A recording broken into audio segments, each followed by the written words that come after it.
Banyak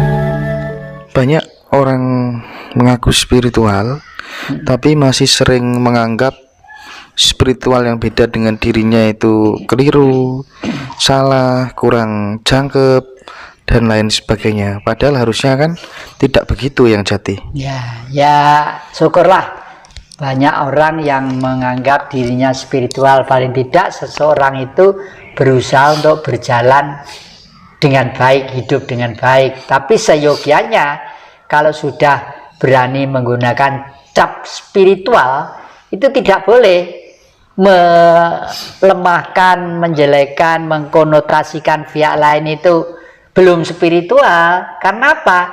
Nama saja spirit. Spirit itu artinya jiwa. Jiwa manusia tidak sama. Kakek ini sekeluarga dengan istri kakek, dengan anak kakek, dengan cucu kakek, untuk mengangkat spiritual, kalau mengangkat Tuhan gitu ya, nggak sama kemampuannya. Ya, kalau misalnya ini misal loh ya, jangan dikonotasikan yang real. Misalnya Tuhan itu 100 kilo, ada yang kemampuannya cuma 10 kilo, ada 20 kilo, ada 5 kilo. Itu semua adalah kemurahan, ya.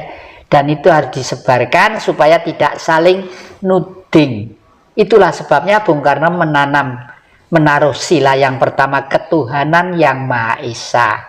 Jadi Tuhan itu hanya satu, hanya Esa, satu. Ya, ketuhanan itu semua menuju ke yang satu. Makanya bangsa ini harus dihimpun dengan baik supaya manusianya itu hidupnya layak.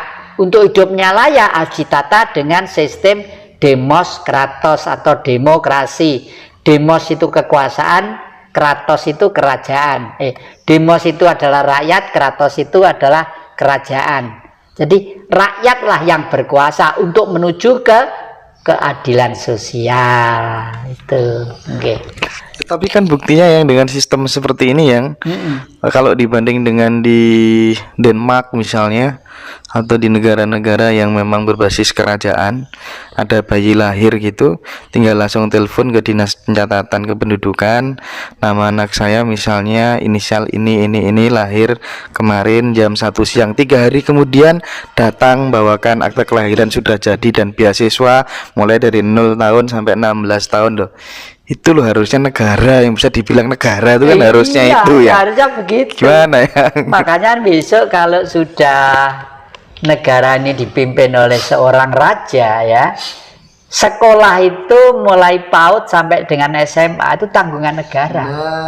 Karena apa? Loh, bondo di Republik Indonesia itu loh, dari Irian saja kekayaan 1 hari bisa untuk menghidupi bangsa Indonesia 1 minggu, 1 hari bisa untuk menghidupi belum di Ternate, belum di Bacan, belum di ini dan sebagainya, belum di Kalimantan dan lain sebagainya. Lah, oleh karena itu sambil contoh Amerika itu memang gembong-gembongnya kapitalis, tapi pola pikirnya itu masih indah loh. Amerika itu begini cara hidupnya ya.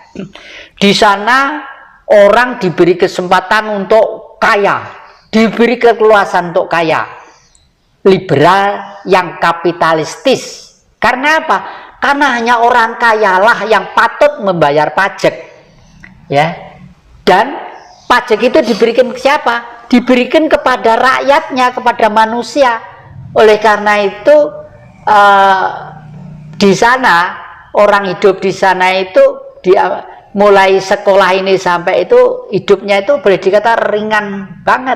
Dan bahkan Amerika itu sekarang membiayai orang makan sampai kematian itu sekitar di 230 juta orang apa-apa sampai sekarang. Saya punya teman 10 tahun di Amerika, sekarang hidup lagi di Malang ini. Beliau itu hidup di sana 10 tahun. Tiap bulan sekarang tuh disupport oleh Amerika, mungkin untuk beli pulsa PLN, kayak pulsa untuk bensin hidup Kenapa? Saya tanya, loh kok sama dapat dari Amerika? Sama jadi agennya Amerika. Sampai saya tuh curiga seperti itu. Enggak, Pak.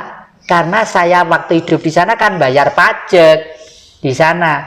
Jadi karena saya pernah membayar pajak di sana, pajak itu sekarang dikembalikan berbentuk gaji saya tiap bulanan ini, ya lumayan lah saya untuk bisa hidup keluarga, bisa hidup gitu, betul. Iya.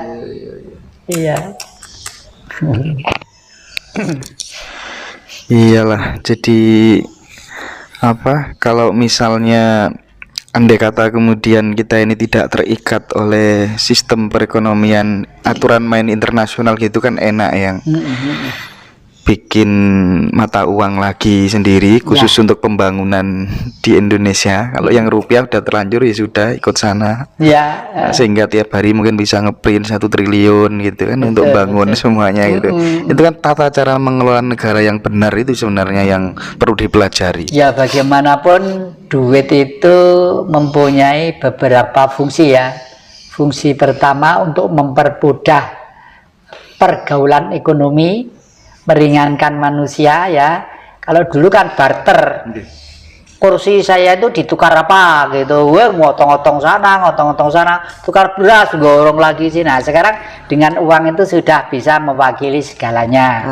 Sekaligus kalau saya malah rapi lagi, saya nggak bawa dompet. Saya tuh kalau naruh dompet, kepalanya itu, kepala gambarnya manusia itu di atas semua, dan menghadapnya sama, dan tidak pernah saya taruh di pantat, karena itu pahlawan kok, gitu pahlawan ya, menghargai. Saya taruh di samping atau di dompet atau di di tas atau apa gitu, selalu begitu saya hormat, karena saya pernah mengalami sendiri bagaimana hidup di gunung, bagaimana dikejar-kejar oleh Belanda waktu masih kecil dengan orang tua saya, itu mengalami semua.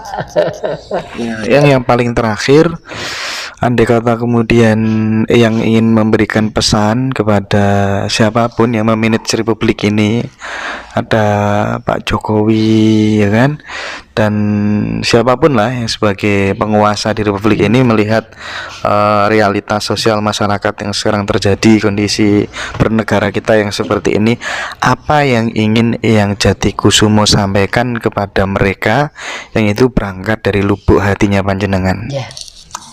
Yang pengen saya sampaikan, satu, mungkin kalau ya Pak Jokowi itu termasuk saya salah satu orang yang mengondisikan pertama kali, orangnya itu nggak sampai 9 orang. Jadi beliau itu bukan dicalonkan oleh partai, bukan dicalonkan oleh masyarakat Jawa Tengah, berangkat untuk menjadi ke RI 1 loh ya.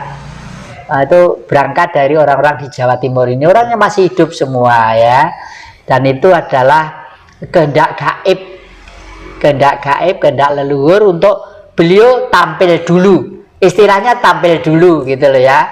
Karena kalau ada kata rumah itu gelap, Indonesia itu gelap, nggak ada lampu, beliaulah yang menyalakan lilin untuk menjadi terang. Tapi begitu buka pintu mau keluar, lebih gelap lagi. Nah, ternyata akhir-akhir ini betul, kegelapan itu ada. Kegelapan bukan berarti tidak dapat sinar matahari dan segala. Situasi politik yang semakin kacau, semakin rancu, semakin sulit terprediksi. Ya untungnya saja masih punya TNI dan Polri yang memegang teguh Sabta Marga, sehingga punya inisiatif untuk ambil tindakan preventif. Karena itu perintah atasan. Kalau atasan yang bagaimanapun yang mengomandokan ya mudah-mudahan harapan saya, bayangan saya memang beliau Pak Jokowi. Kalau begitu betul, kalau luhur memilih beliau hanya satu, mudah-mudahan apa yang dulu dihancurkan tahun 65, faham-faham itu dihidupkan. Ya, ndak usah takut-takut berbuat untuk kebenaran, ndak usah takut. Karena kebenaran itu yang memilih hanya Sang Maha Pencipta. Ya, apapun saja tidak akan bisa melawan kebenaran sejati.